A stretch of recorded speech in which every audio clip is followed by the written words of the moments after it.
Hello, everyone must have heard of Pegasus, a self-destructible hacking software. So today I'm going to make a Python program which will be self-destructible, and I'll show you guys how it works. So for that, let me first create a folder and let me name anything and open this folder with VS Code.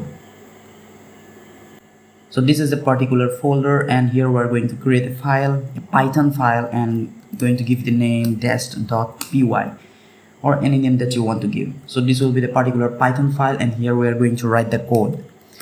We'll write import os, then we'll write os dot remove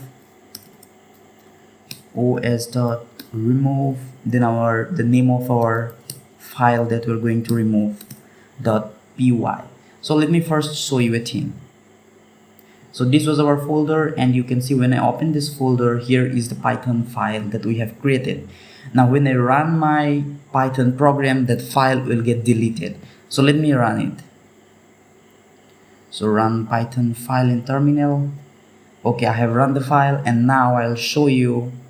You can see the folder is empty. The program has directly deleted the Python file. You can see the folder is empty.